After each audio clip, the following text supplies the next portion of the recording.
All right, hello everybody, welcome back to the channel. And today I wanted to go, or maybe start a new series really on misconceptions, because I have talked about these in long format on the Wandering DP podcast for years, but breaking them down into little bite-sized nuggets, because I get questions from people either through email or over on the Patreon group about things that have helped me along the way in my journey. And probably the biggest have been my overcoming my misconceptions. I always thought that well, if you're a cinematographer, you have all of the ideas and you come up with how to do them, and then you tell people how to do them and they all do it, and the images just work out perfectly. And the whole system and structure of being on set is designed to allow you to do your best work. And really, that couldn't be further from the truth. I don't know what they tell you in film school if they fill you in on this stuff, because I didn't work on any other sets when I was coming up. I just thought, of course, like I see the finished results, I hear the cinematographers talk about what they do, and that must be how it goes down. And I could not have been more mistaken. So this is probably be a running series, and I wanted to start with the first one, which is time. And time, I always thought, well, you start in the lower budget stuff and it always feels like you're up against it. And as you get more and more resources, probably that gives you more and more time to be able to finesse things. Because if you've ever been on a set, even if you've ever been on a set with a little bit of cash behind it, you should be like, okay, I have my idea in place. And then I always seem to be rushing just at the end to try and finesse things, to try and get everything in the right spot. Even though we've got all the tools and all the toys, I always seem to be rushing those last 6 or 7 minutes to try and put something together. So that is a huge misconception, right? You don't get more time. At least I haven't found it in my career. In fact, what you do get better at is making more of those last 7 minutes. Like, you have to get everything together, and you have to do all of the pre-production so you can have all of the elements in place so that you can manipulate them in those last little 7 minutes before. Like when the stand-in goes offset and then you have the talent, the real actors there, you have a little bit of time before you start the scene to be like, okay, take down the key, bring up the backlight, and it's not gonna, like the set just doesn't stop for you. And not everybody is there. You're thinking like, oh, everyone's gonna be hands on deck. Like, this is the most important project to all of these people. No.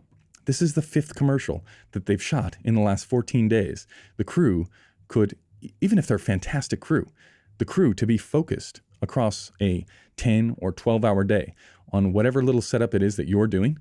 Like, you are the manager of these individuals. Just because you're the manager doesn't mean they do whatever you ask them to do, right? Have you ever worked anywhere? That never happens, especially if they don't like the manager, right? If you start to piss people off, because you start to get really nitpicky at things because you think, okay, this is my perfect way. I know exactly how to do this. I will choose the exact lamp that goes back there. I'll choose the angle. I'll choose the level. Try that. Try that for half a day on a job, and you're going to have a crew revolt. And when you do, when they start revolting, guess what? They're just going to work slower. They're just going to do a worse job rather than trying hard. So it is about management. It's about setting everybody's expectations, getting everybody on board, and then just managing people to do what you're asking them to do, and being okay with, okay, some things are not going to be as timely, or they're not going to be as snappy as you want them to be. And you still have to deal with that, because eventually the first AD is going to say, we got to go. Like, it's now or never. Like, we can't wait around all day. So you don't have time. In fact, you never have time. The way that you make time is you do all of the work that you can in pre-production. You do all of the work that you can on the day to try and give you the biggest buffer. Like, you want to solve all the problems before you get to your last 7 minutes, because when you get those precious minutes to start to manipulate things, because you can have all of the lights in all of the right spots, you can even have all of the level at the level that you want it, but it's about that final mixing, that blending. Again, always trying to create as many different layers as you can inside of the image. At least that's what I'm trying to do, is I'm trying to have control over the most amount of layers inside the image that I can, so that when it comes to that last little crunch, I can just say, okay, this adds, this takes away. Why do you think it's a common stereotype that you hear cinematographers say time and time again? Is we set up all the lights and then we turn them all off. Because it's way easier to flick the off switch than it is to say, you know what? Maybe we need a lamp back there. Let's get the stand. Let's run the cable. Let's run it up, right? You make that mistake one time on set and you realize, wait a second, doing the cable, even if you have 5 in lighting and everybody's doing just one aspect of that job, like, people are sprinting, running around. That doesn't make the lighting people feel good when they got the entire set like staring at them, because now it makes them look bad, like they've done something wrong. Try to do that every single setup because you're not prepared. They're going to hate you. It's just not a good look. It's not a good look, and it's not going to work. And people are going to be clued on real fast. And so I had this misconception that, well, people they'll understand that this takes time. Maybe, just not on the sets that I'm working on. Like on the sets that I'm working on, it's like, if it's not there, good luck bringing it in. Maybe you get one of those a day where you forget something or the level's just not working out right. And you can say to the first AD, listen, I just need a little bit more time. Try that twice. The third time, like, the director comes in and they're like, I've been sitting outside for 20 minutes. We're going from a wide shot to a close-up. It shouldn't take this long. And then you start eating away at their time.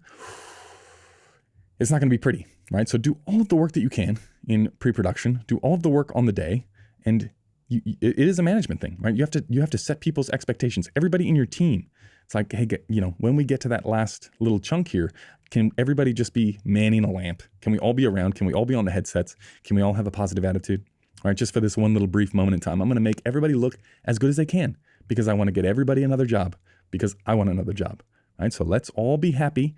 Let's all be problem solving here.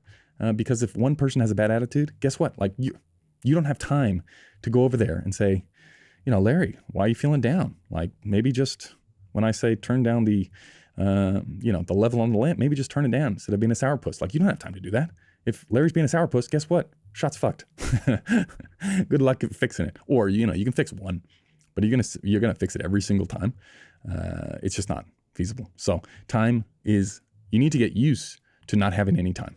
You need to get comfortable with projecting out into the future all of the problems that you're going to come up against and having solutions already in place. So that maybe you don't need that solution. Or maybe, again, you can just turn off that light. Better to be over-prepared, especially when you're talking to the crew. It's like better for them to know all of the ideas that you're thinking than to not know enough. Because if you get there and you don't have enough, then you have them running around. That looks bad on them. It eventually looks bad on you. And then you're not getting what you're wanting. And that gets even worse. So just a little tip. If you think you're going to get more time in the future, you're not. You just have to get better at being a cinematographer. Okay, that is going to do it for this video. I got nothing. End it there.